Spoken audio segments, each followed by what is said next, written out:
Have you ever wondered how much your parents love you exactly?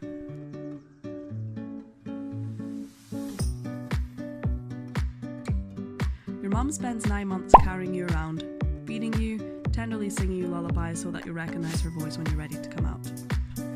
Then after you're born, she keeps looking after you for, well, pretty much your whole life. In science, this is not called love, but parental care! Parental care is found throughout the whole animal kingdom. Different species can choose different ways to take care of their babies. Puffer fish spend days constructing fancy, mysterious nests on the bottom of the ocean. Some birds chew food for their chicks.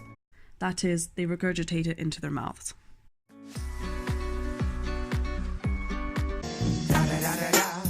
It's the one and only Double G. Some mammals even recruit others in their group to take care of their young when they can't. But there is one species that got particularly creative. Crepipatella dilatata, also known as the dilated slipper limpet, is a species of snail from the family Caliptraidae, found commonly along the coast of Argentina and Chile.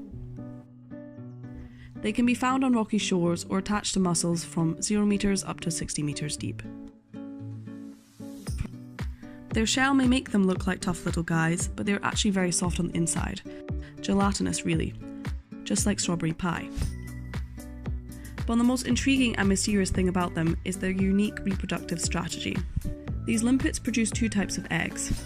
The eggs that will become baby limpets and the food eggs, also known as nurse eggs, that little embryo limpets use to grow bigger and break free. So the mum gives birth to her babies and their food. She literally feeds them till they explode. But when do baby limpets know exactly when to come out? Well, we don't know. Villegran and his colleagues studied the hatching process for Crepipatella dilatata to answer this question. We suspect that in this case of this species, the mum may have a say and help her babies decide when they should hatch into free, independent limpets and go conquer the world. But we're not sure to what extent. Stimulus for capsule opening times comes from the inside of the egg capsule. We also think that the time of opening depends on development rate of embryos within the individual capsules.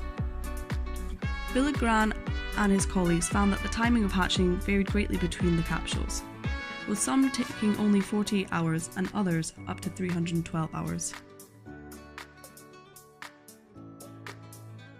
They also found that the mother doesn't necessarily need to be around at the time of hatching. The embryos only need her to feed them nurse eggs. Then she can go back to her usual routine. Sister capsules were not found to influence each other for timing of hatching, so no peer pressure.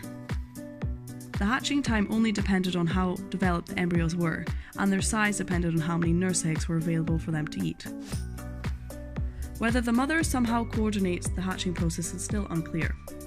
So why do these limpets show such a bizarre form of parental care? Studies like this one can help us understand the advantages and costs of different parental strategies. The laying of the egg capsule helps the survival of the embryo since it works as a protective layer to the outside world, especially when the mother is absent. On the other hand, egg capsules cost so much energy and the body of the female has to adapt well for this task. Even though we know that the benefits outweigh the costs, timing of hatching Crepipatella dilatata, and the environmental factors involved in it remain a mystery to be solved. Future research could help us understand the reasons that led to the evolution of this reproductive strategy.